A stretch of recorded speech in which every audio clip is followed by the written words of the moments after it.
The following thoughts on Hoppe Hour do not represent Cox Media Group or its sponsoring. Anything you hear may and will be used against you. Thank you. The 2015 recipient of the Best Local Podcast by the Creative Loafing of Tampa. You are tuned in to Hoppe Hour. What's up? This is Hoppe Hour. I am your host, Ryan Hoppe, and I'm pretty pumped about this next guest. You could have seen him back in the 90s as the top-tier player in the Tampa Bay Buccaneers, but now he can be heard every weekend on 102.5 The Bone and every Monday morning on the Mike Calta Show. Live on Hoppe Hour is Ian Beckles. What's up, man? I'm doing good, brother. How's life? Doing good, man. You're a really cool dude, man, because a lot of people on radio, nobody here, but a lot of times people are different off air than they are on air. But what I like about you is you seem like you're the same person on air and off. Yeah, it's all I got. I mean, I don't really know too many people that are different on air and off air. I think it always comes out, especially if you've been behind the mic for as many years as I have. I mean, your real personality is going to come out. Okay. Now, when you were done playing with the Bucs and done playing with the Eagles, did you know you wanted to go into radio, or was it a gradual thing? It was a mistake, really. I mean, somebody asked me if I've ever done sports radio. And at that point, I'd never really heard much sports radio, never listened to it at all. And I would put it on. I think I put on 620 or it may have been 1010 at the time. Yeah. And I heard them talking about football, and I'm thinking, how hard can that be? I mean, I don't know a lot about too many things, but I know quite a bit about football. And how has the transition been like for you from going on a top-tier AM sports channel to now being on FM Talk 102.5 The Bone, where you mix up the topics? How has that transition been for you and your show? Well, I mean, one of the reasons, obviously corporate America was part of it as well, but one of the reasons why I thought it was time for me to move on was, I got tired of talking about just sports because there's other things in life, I like to talk about politics that we've been talking about lately, and fashion and, food a lot. I'm definitely a foodie. I love to cook. I love to go out and eat at all the fun restaurants, as many as I can. So those are the kind of things I want to be talking about. And the Ian Beckles Show, the Dignitary Radio, that's basically what we're doing. We're just kind of talking about what I do throughout the week. And I'm very blessed to have a fun life. Now that you're doing a show that's not just sports, and you just said to me that you're talking about things that you do during the week, do you find yourself trying to try new things so then you can talk about it on air? Well, I mean, that's what I do anyways. I don't really try to do anything. It just kind of happens organically. What I've turned into is a brand ambassador, so I have a lot of clients out there who I'm entertaining a whole lot. So you'll see me at Acropolis a lot. You'll see me at Council Oak. You'll see me trying new restaurants like Sacred Pepper and On Swan. And so I get a chance to experience all this wonderful food because I'm entertaining and I'm talking to my clients. And there's no better way to, have camaraderie than have some good food and maybe a glass of wine. Now, what is a recent place you've gone to that you weren't sure about going in, but you were just blown away by their food, their service, their environment overall? Well, I mean, Seminole Heights is one place that, it doesn't look like much, but there's an unbelievable amount of fantastic restaurants there. I went to Ichikoro the other day, and it's that ramen restaurant, and everything I had there it was unbelievable. I sat down with the owner. He kind of suggested a few different dishes, and they had this one where they looked like a Cuban in like that Japanese bao bread, that really soft bread, and then they pressed it, and it was one of the better sandwiches I've ever had. So, little things like that. Like you go to a ramen restaurant, ramen doesn't seem all that sexy, but they've made ramen real sexy. If you're into that, Ichikoro is definitely one of those restaurants you got to go to. What do you think of sushi? Are you a guy that likes sushi? To me, I prefer when I get it from, let's say, Winn-Dixie or Publix, and you can get the spring rolls. I've never had traditional sushi that you can order. Are you a fan of it? A huge fan. I mean, and you know what? The sushi you get at Publix or Winn-Dixie, it's good. It tastes good. Yeah. When you go to a sushi restaurant, there's so much more out there. Okay, there's so many more things to choose from. When you look at Winn-Dixie or Publix, it's going to be somewhat limited. They have 2 or 3 different rolls, and that's it. So when you go to a sushi restaurant, I mean, it's amazing what you can explore. And when you think you're you're taking chances. Somebody will come next to you that's taking chances, and you'll say, what's that? Like my buddy, Tony Mayberry, who I played with, he said, you got to try one of these. And I go, what's that? He said, it's a shrimp head. So it's basically fried shrimp heads, which sounds crazy. And then after you try it, it tastes fantastic. So you got to be open-minded when it comes to food. I definitely am. Now, you've talked about going out to eat. Would you say you're a good cook, or are you not too good at it? I would say I would give myself good, and maybe an echelon 2 above good. I mean, I love to cook. I cook 4 or 5 times a week. I'm on my big green egg smoking meats all the time. I'm the one that's entertaining and cooking for everybody when they come over, football games and stuff like that. So, cooking's important. I mean, it's like therapy to me. Now, were you allowed to eat this food when you played for the Buccaneers and the Eagles, or were you on a diet that you had to go by each and every week and maybe throughout your whole NFL career? Well, we don't have diets. You have a weight that you have to be, okay? So every year I had a certain weight that I couldn't go over, and if you went over, you would get fined, okay? You would get fined a certain amount of dollars per pound. And so you didn't really have a specific diet. They didn't care what you ate. They just wanted to make sure you were a certain weight. And, you know, people would think that all those athletes are out there eating all this amazingly healthy food. It doesn't work. Sometimes I play with guys that eat fast food every day. And I play with guys that are ripped up and, you know, all they're eating is cheeseburgers and French fries and fried chicken. So a lot of that's genetics. And then they have some people that are they're sticklers with their diet. There definitely are. Most of them aren't offensive linemen. The offensive linemen, especially back in the day when we used to have big guts, you know. Yeah. The offensive linemen these days have abs. I don't know why that is, but you don't see big guts out there anymore. But I think they're probably a lot more wise to what they put in their body these days as we were back in the day. But I think the modern day athlete is not nearly as durable as the older athlete because you just don't see guys playing for a very long time anymore. What type of player do you think you would be if you were playing right now in the NFL? And somebody just asked me this the other day, and I think I would have adapted because I would have I was always able to get bigger. That was never a problem. A lot of people have problems gaining weight, and that was never my problem. Okay, so, you know, I started off my career at 295 in 1990, which was my first year, and at the end of my career, I was about 320. So I could have been 330. These days, you got to be pretty darn big to battle in there because some of those defensive linemen, they're too big to be that fast. Okay, but it used to be guys were either really big or really fast, but now they got some really big fast guys out there, and they don't look like it's a lot of fun to block. So I think my competitive nature would have got me by, but it's tough. And one of the hard things to do is to stay healthy.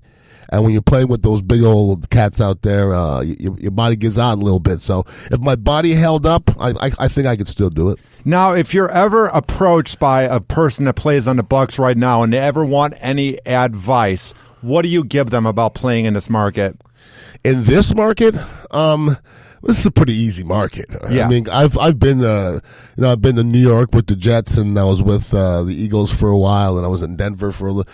This market is very easy. I mean, it's very lenient on most of their athletes. There's places that crucify their athletes for doing dumb things or for their teams losing. Tampa Bay is a really easygoing area because, you know, we don't have we have a great fan base, but we don't have the years and years of tradition like Pittsburgh's do and the Eagles and, you know, some of those teams that have been around a long time, Kansas City Chiefs. So, you know, it's a different feel.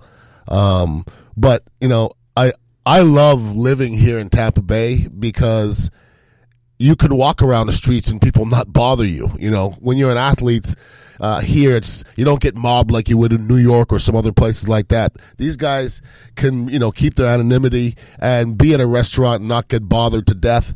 And I think people like that. So what I would tell them, I'd say, you know, you're blessed to be in paradise because every day we wake up in the morning and it's 80 degrees. We're in paradise. Enjoy yourself.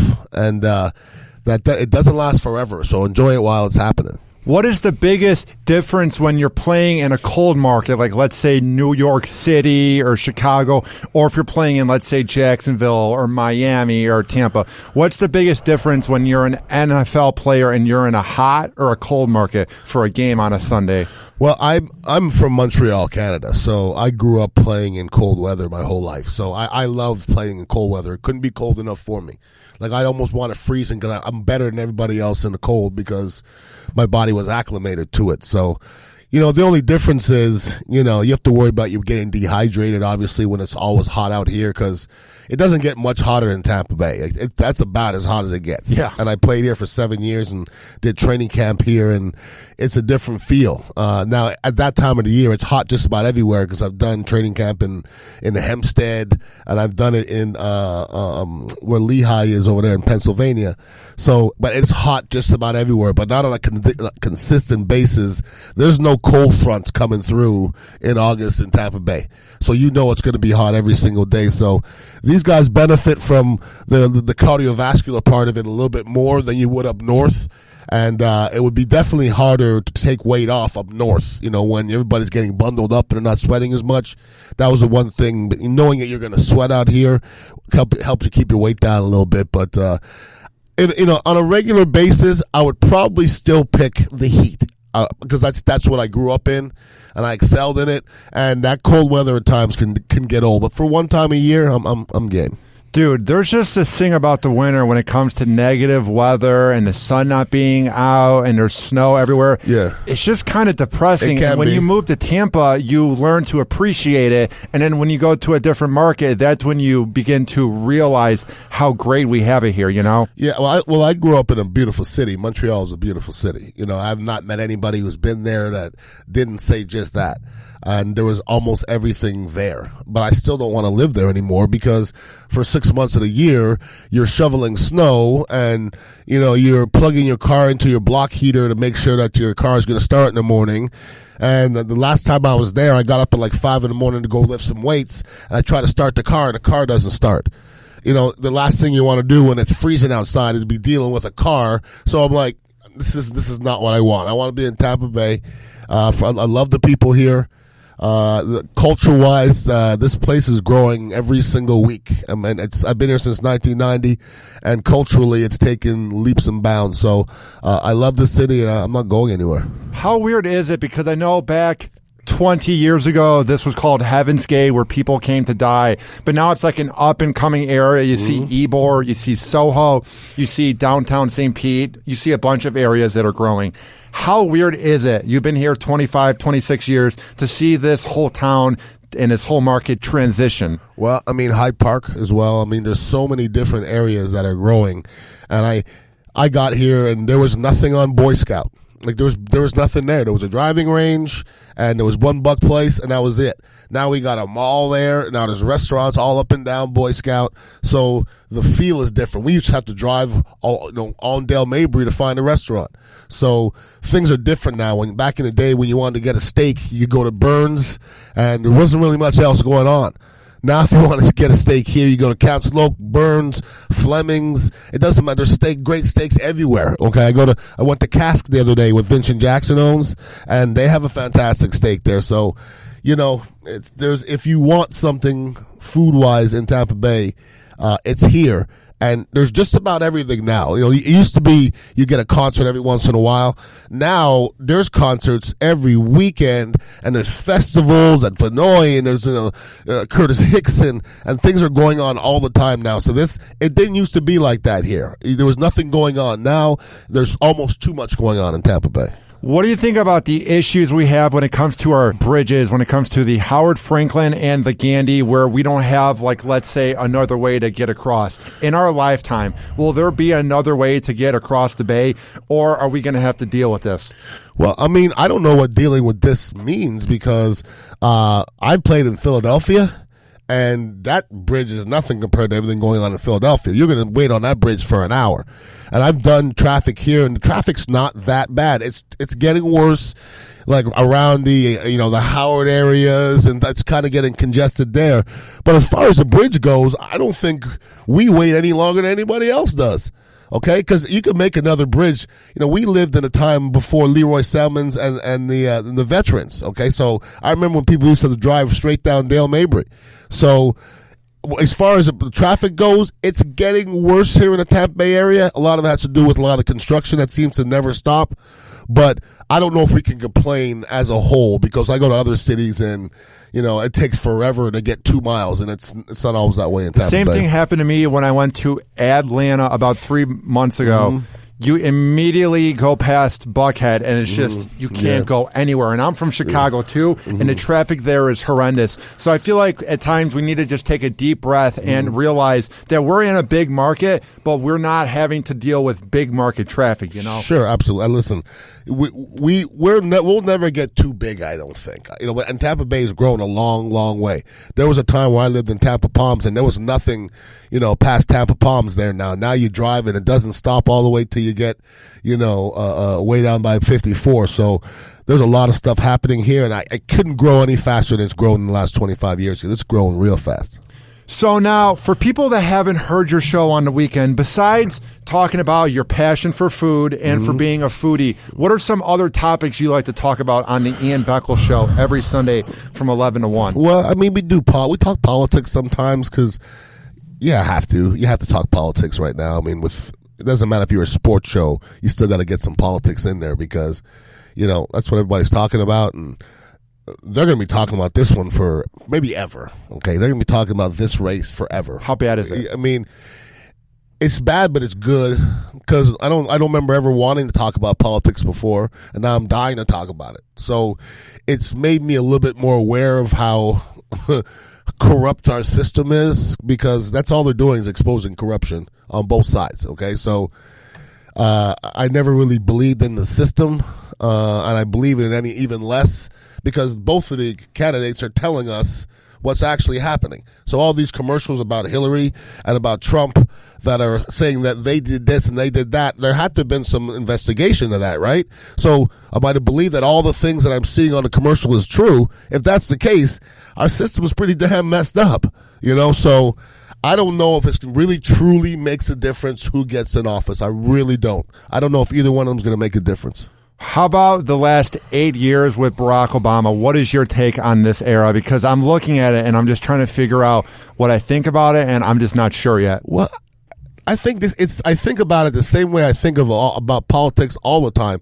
I think politics just evolves, and whoever the next president is, he just is the one who gets credit for what's going to happen anyways, okay? Because, there's all the everything that's decisions that are made, they don't think to themselves, well, the government's thinking, they don't think, well, what do the American people want? They don't ever think that. They think about money all the time, and they tell us that. Like, this is a system like, when you see the Clintons and all the hundreds of millions of dollars that they raised, okay, because they let some of these rich cats off from back in the day, Obama's going to do the same thing. He deserves it because that's the system. But the system is messed up and it's flawed. What I find weird is I love when everybody rips into Trump and they say he's a narcissist and he's self-centered. It's like, well, then what's Clinton? She's the exact same way. She carries it better than Donald, because Donald carries it the worst. Yeah. Like, I don't know if I've seen any. Well, no, I don't know. For sure, he carries it worse than anybody.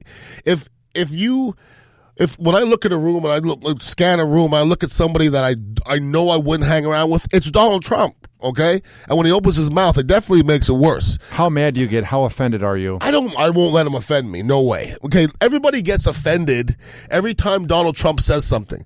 He's never said a good thing. He's never said anything that is deep. He never said anything that's sensitive. Never. So if he says something, I'm not going to let him offend me. Because him and me have nothing in common at all. I wasn't given anything. And he was given everything, okay? And he's a crook, and I ain't a crook. It's weird, too, because everybody gets so offended over the words, and it's like, did the words give you a bruise? Were you affected by them? I just think we are becoming so soft as a country that we need a Trump. Maybe not as the president, but I feel like this is a wake-up call that we're becoming babies. Well, I disagree with you wholeheartedly that we need a Trump, because I agree that we're becoming soft as a society, no doubt about that. But he's not making it gray, okay? He's black and white. And he's just what he says is blatant. And, you know, you got to have some couth to you, okay? When you're going to look me in my face and tell me that you respect women more than anybody else, that's not true, because I know that I respect women more than he does. I know I do, because I didn't do any of those stupid things that he's done to disrespect women. And it's not 1 or 2 or 3 things. It's 50 things, okay? So the guy's been saying idiotic things since day one. And we keep on getting surprised every time we hear another one. I'm not letting them surprise me. And if there's another scandal comes up with the emails, I don't care anymore, because I don't believe that the government ever tells us the truth anyways. Remember Pat Tillman back in the day? Yeah. That got killed? Yeah. They tried to hide that. They lied at that, because it was friendly fire, and they tried to say that it was the enemy and all. So they never tell us the truth. So I just don't believe in any of it. In your lifetime, has there ever been a president that you think told the truth more often than lied, or are they all phonies? They're all phonies. You can't tell the truth. Even Reagan, you can't Clinton, or Bush? No, you can't tell the truth. You remember Jack Nicholson in the movie when he says, "You can't handle the truth"? Yeah. That's what I think it is. If they really told us the truth, we'd be like, damn. They have to hide that stuff, because, once again, you've never seen a government documentary that's positive, have you? I haven't. I haven't either, no. So, where are they? Let me see one. Why do you think Trump takes such a negative approach to everything? Like, it's just so obnoxious at times. He reminds me of like a 90s shock jock that just wants to offend everyone at all times. I've never heard him ever say anything that made me feel good, you know? I just think he's a dick. That's just, I don't think it's any deeper than that. Yeah. You know, because every single person, you don't hear a lot of great stories about Donald Trump. Like, we don't hear any, you know. And there's guys that have been powerful people. I'll give you a great example. Eddie DeBartolo, okay? That's a powerful, rich man. And if anybody tells you a story about Eddie DeBartolo, it's going to be about how sweet he is, okay, and how nice he is and how giving he is. Donald Trump is the same guy. He's a mogul, but I never hear that cozy story. Never. I never hear a good story of anything he's done, and he probably has before. I just never heard it. But I hear a lot of stories where he's just an a-hole. And I don't want anything to do with it. If he wins tomorrow, as we are recording this on the Monday before election night, if he were to win tomorrow, are there going to be riots? Are things going to get bad? Or do you think the media is overreacting when they're talking about the panic over Trump potentially being our president? I don't know if he would survive. I don't know either, man, because that other night in Reno, that was bad. I told my mom today, I don't want anybody to ever get assassinated. Yeah. I don't want anybody to ever die. But, man, I just don't see it panning out well for Trump. And I'm not saying anything outrageous. I'm just saying there's plenty of people that hate him, and I feel like that anger would carry on through the next 4 years. Well, security was going to have to be boosted 10 times. Oh, there's no doubt about that. So, like I said, it's people. A lot of people that live outside of America hate America. That's a fact. Oh, okay? Without a doubt, That's a fact, okay? I lived in Canada, and Canadians don't like Americans. You know, just America is a spot. It's because it's America. You know what I mean? That's good hate. You know what I mean? Who do you hate more? The Kansas City Chiefs or the New England Patriots? Patriots. Okay, there you go. That's why they hate America. Are we like the Tom Brady of the world? Yes, absolutely. I mean, everybody, even you go to China, they're doing stuff more efficiently than us, but they're trying to be us. You go in China, they're trying to be American, okay? Does Canada try to be us with its culture and its sport teams, or do they have different aspects of that country that varies from us? Well, Canada has its own culture, but, you know, there depends where you go. When you say us, do you mean Tampa Bay, or do you mean L.A., or do you mean Iowa? That's a very good point. There's so many different parts of America, the Midwest, the West Coast, the South. And I've been to all of them, and the people are not the same. People in Florida are nothing like people in Iowa. Oh, without a doubt, yeah. And people in Iowa are nothing like people in California. I mean, there is nothing in common. People in Iowa are simple, easygoing, hardworking people. And you go to L.A. and it gets a lot more complicated, a lot more. What do you think of the people from the Midwest? Because I grew up in Chicago for 21 years, and at times I sort of miss the whole hardworking class. Mm-hmm. average Joe. And I feel like down here, people try to overcompensate and try too hard to fit in. Is there a part of you that sees where I'm coming from? Well, I mean, when you say over here, we're in South Tampa Bay. We're in South Tampa. Even Tampa Bay is a big place. Tampa Bay is a big place. I'll take you to a couple places that they don't have the same mentality as South Tampa. That's for sure. But when you go to the Midwest, they're just hardworking people. Simple. They don't need that much. You know what I mean? It's not about glamour, but you're going to get hardworking, honest people. You know what I mean? Now, growing up in Montreal, it's not the same as if you grew up in Winnipeg or, there's so many.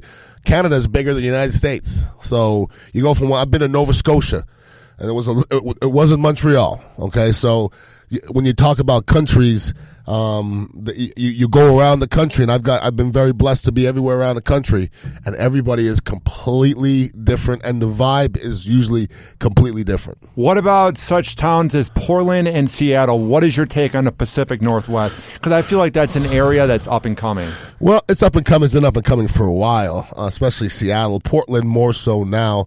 I did the broadcasting for the Storm last year, and I got a chance to go to Portland, and just it's different feel. They have a great food scene. Everybody seems like they're working for themselves, just like South Tampa. I got a chance to go into a dispensary for the first time, and I thought that was interesting. Did you partake? Did I partake?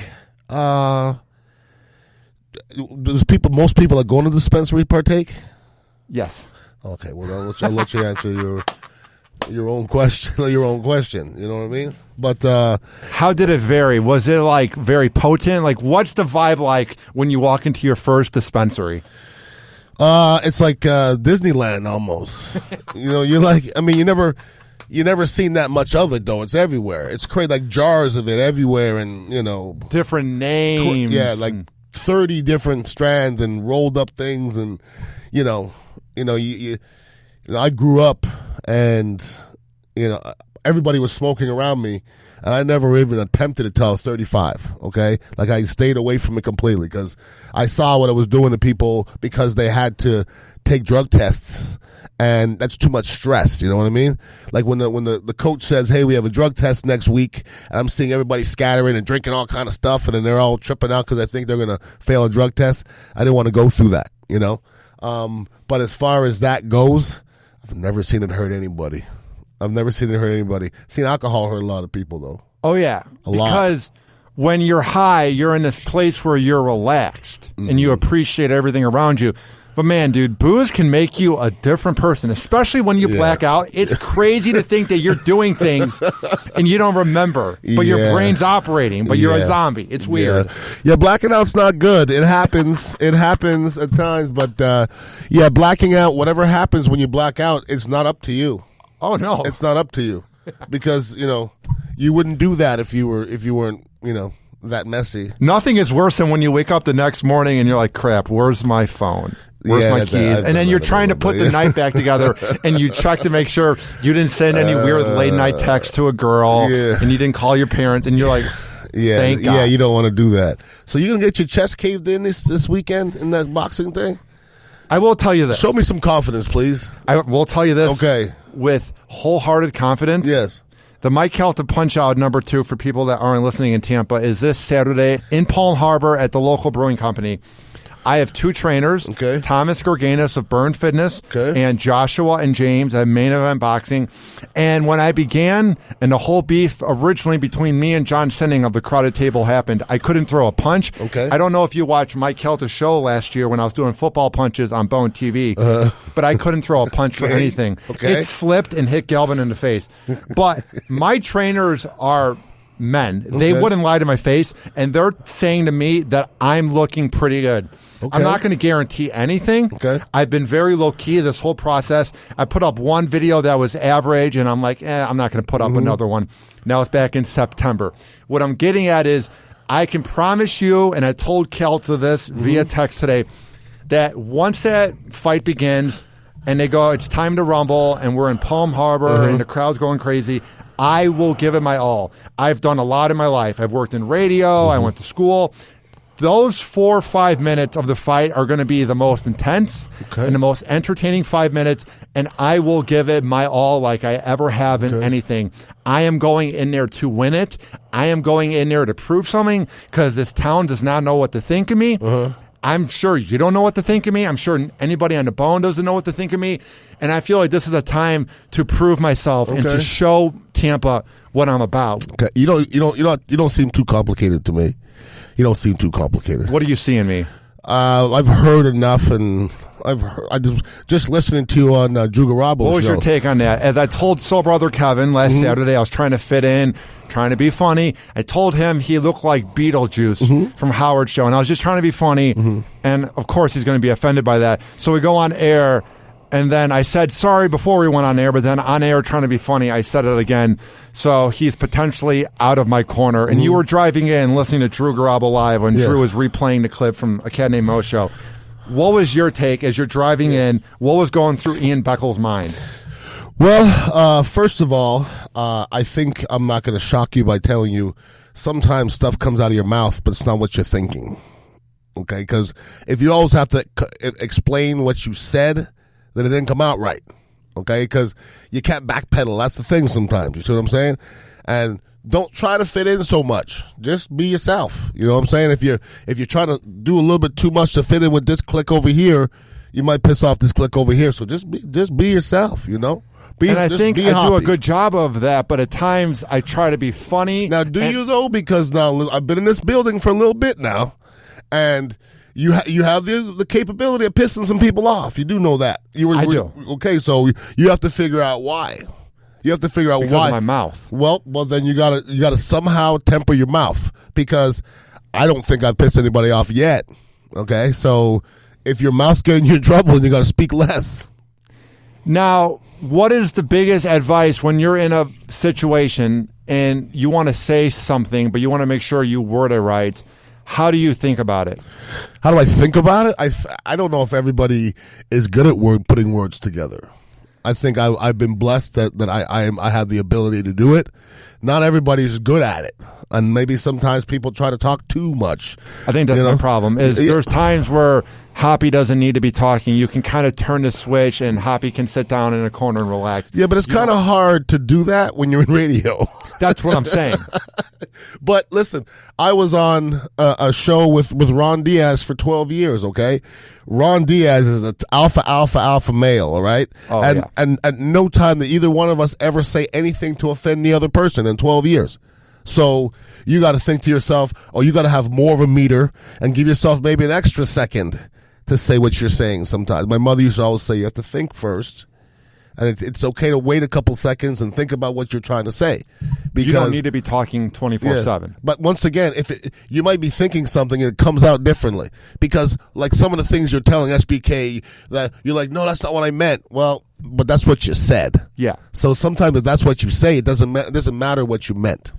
What should I do now? Hide my face? No, why would you hide your face? No, never. Just go and move on from this? Just be you, bro. Be you and let people evaluate you. If they don't get you, they'll move on, whatever.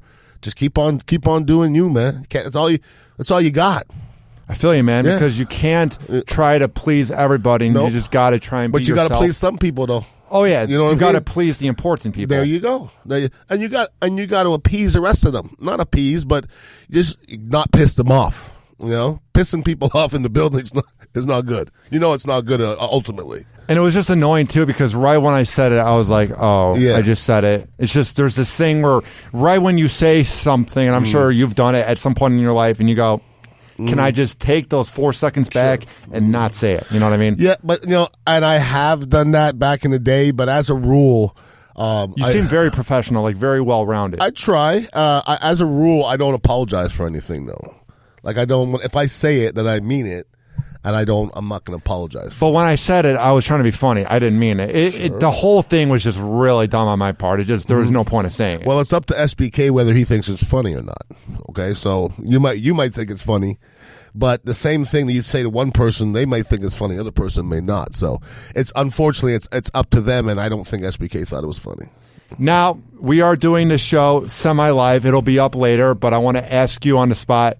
would you want to be in my corner at the Mike Calta Punch Out next weekend? I'm already in a corner. This morning was Spanish. We talked about being in the corner with Spanish. What is your take on that fight? Do you think Nervous Jared has a chance because he has come in and nobody thinks he's going to win? That has nothing to do with it. That's nothing to do with it. What I meant was because he showed up on the scene out of nowhere. Okay. That's the same guy that Spanish fought last year? Yes. That guy is not going to win.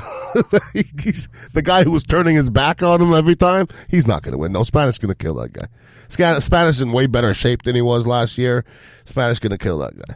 And listen, I played in a competitive sport, okay? What you say before the fight, listen to me closely, doesn't matter. Because when that bell rings, like if we, like when they were joking about me and you fighting, you know what I mean? Oh, that wouldn't even be a close fight. I would not even want to do that. No, it's not going to be a close fight. So, so whatever you think before the fight, when that bell rings, if I'm coming with a monsoon and you're coming with a whisper, it's going to be quick. So you better be ready.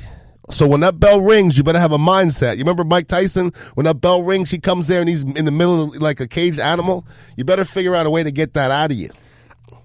I'm not even trying to brag or even trying to talk it up, but I will say this. I'm going to go in it with everything I have because right now I'm sparring and I'm learning defense and I'm learning footwork, and I've been at it for 3 months. So I would like to think that come this Saturday, November 12th, I will be as ready as I can for how fast this boxing situation has come. Well, let me say this, okay? That's great. All that defensive stuff's great. It sounds great.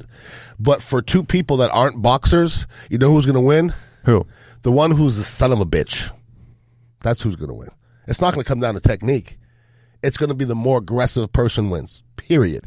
Because neither one of you guys are going to look like a good boxer. I'm sorry. That's just not going to happen. It's never going to happen. Whoever is an SOB is the one that's going to win. But wouldn't you say whoever lasts longer is going to win? No. And whoever doesn't get winded first is going to win? Well, I mean, how many punches can you take? Do you know? I've been taking punches. I mean, they haven't been like full punches like a boxing. No, but I'm telling you right now, I've been taking punches. Okay. I've been doing defense. And this guy named Lee, who works at Main Event Boxing, worked with De La Hoya back in the day. So, I mean, I know you just said that technique doesn't mean everything, but I would like to think that knowing how to dance around and how to throw jabs and cross hooks would help me in the end. Listen, if I said, Hoppe, yes, what kind of dog are you? What would you say? I have no idea. Well, I'm a pit bull, and I just tore your neck out. Okay. That's real talk. You know what I mean? So before you come out that corner, you better figure out what kind of dog you are, or else you're going to lose. I would like to think I'm a gritty dog. I'm not a pit bull, but I mean, I'm just really proud of how far I've come. I've lost 20 pounds. I've been eating chicken every day. I quit drinking. I quit smoking. I've just been having fun. Forget about all that. Forget about all that and come out of the corner with a son of a bitch. Try that. 'Cause that's why you're going to win. Not because you ate chicken or not because you deserve to win. You're going to win. I never said I deserved to win. I just said I was giving it my all. I never said that. That's great. But you got to be meaner than him. You got to be meaner than him. He thinks he's going to smash you. Oh, yeah. He thinks he's going to smash you. So you better get that out of his mind real quick. Now, whenever you are playing in a football game, how would you be focused where you're focused on what's going on without getting sidetracked? Because I feel like I'm at my best when I'm at boxing practice, when I'm thinking about each motion, but at times I feel like my brain kind of wanders off and starts thinking about other things. So in the fight, and this is advice for Jake and for me and for anybody partaking in Mike Calta's Punch-Out, how do you be focused and just focus on the moment? Well, what's more important than that? At that moment, nothing. Okay, then why would you ever be anywhere else? It's a good point. I take boxing myself, and I'm in every punch. I'm into and every punch means something. Because when I compete and I put my hand on the ground and I'm playing football, that's the only thing happening in the world at that time. And I got to think about what I have to do, what the snap count is, where my head placement is, where my hands got to go. I got to think to be aggressive. I got to think what happens if the linebacker walks up. So there's a lot of things going on. So if you can't put yourself in that moment, you're in big trouble. And if you can't focus, then sports is not for you. Okay, so at that time, that has to be the most important thing in the world. Not even getting tailed the rest of that night. If you can say, I'm going to score a hot girl. Why would getting laid matter? Well, there's a lot of times where that does matter, okay? It does matter in life, but I feel like during the fight, women's going to be the last thing on my mind. That's the one thing that could probably take my mind off of it, okay? That's probably the only thing. But when I'm on a football field, the most important thing is to kick ass for whatever amount of time I'm on that field, okay? Now, if I'm reading a history book, my mind wanders, okay? Because that's not me. But when I'm playing sports, what I'm doing at that time and competing with the guy across from me is the only thing on my mind. I mean, it's really important because there's one thing I don't like to do. I don't like to lose. I hate to lose. Now, on the website, it has me losing, and it has Jake at 75% winning and me 25% losing. So 75% chance of him winning, 25% chance of me winning. What do you have? Have you seen Jake? I have seen Jake. And what is your take? Who's going to win this fight? If I would put my money, I would put my money on Jake. You're going to lose money. Good. I'm glad you said that. Okay, I'm glad you said that. I'm just so sick and tired, and I don't want to guarantee anything, but I'm just so sick and tired of everybody doubting me, and I know that's what happens when you're uncoordinated, but I would like to think I've gotten myself ready for this fight, and the thing, and I'm not ripping into Jake, but the thing I am so sick of hearing that everybody says to me is, well, Jake's a big guy. What am I, 6 foot? I don't have a long reach. I'm not 6'9". I'm not patting myself on the back. I'm just saying, when I hear the line, Jake's a big guy, yes, he's a big dude, but what am I? That's just what's been driving me nuts and is what I think about every time I'm at boxing class or at the gym is, Jake's a big guy. Jake's a big guy. That line drives me off the wall. Well, this is the thing. Your reach doesn't matter if he's in there punching your ribs in. And he's not going to be, because I will have the form and I will be ready. But you think it's that easy to keep somebody off you with a jab? You better be snapping that jab out there. You better be snapping it because he's a big, strong kid now. Okay, so if you just put your hand out there and you think you're going to stop him, you got to put that out there like you're trying to punch through a wall. You don't know how much I've been training. I feel like you're expecting me to be. No, I'm not feeling like anything. I've never seen you train. It's true. I've never seen you train, so I'm not feeling like anything. I'm just telling you. I get defensive too easily. Now I'm getting defensive. No, it's ridiculous. Okay. You're supposed to be. If somebody was trying to talk down me physically, I'd be getting defensive too. Now I have a few examples I can pull out of my hat that would justify my athletic ability. But all you have is Saturday. That's all you got. Because you look at your resume, it's probably not that sexy athletically, is it? The resume doesn't exist. Okay, there is no resume. Okay, so my resume athletically is sexy, okay? Yeah. So I've had people question it, and I was like, listen, I blocked the best ever, okay? So you can't do that over and over if you're not getting it done. Speaking of people that would wonder about your play, what was your take on those sports analysis and all the local sports writers, the Monday morning quarterbacks that would rip into your play when they never even had a chance to suit up for even Well, I mean, anything? I'm okay with people being critical that have knowledge, okay? And there was times where I had problems with sports writers because they wrote that I played poorly, and my offensive line coach told me I played awesome. Okay, so if my offensive line coach said I played awesome, and you tell me I played poorly, then you're wrong. Okay, that's not for debate. So, what kind of homework did you do for you to write that? Okay, so to me, you're not playing well. Okay, if I'm out there, I'm taking bad steps, and I'm getting beat, they're gonna sure say I'm playing poorly. If you write that I played poorly and I played really well, then you're a bumbling fool. Okay, and then everybody reads that, believes that that's law because they're not going to go back and watch the game. So if one of these writers said Ian Beckles played poorly, then that's what everybody's going to believe.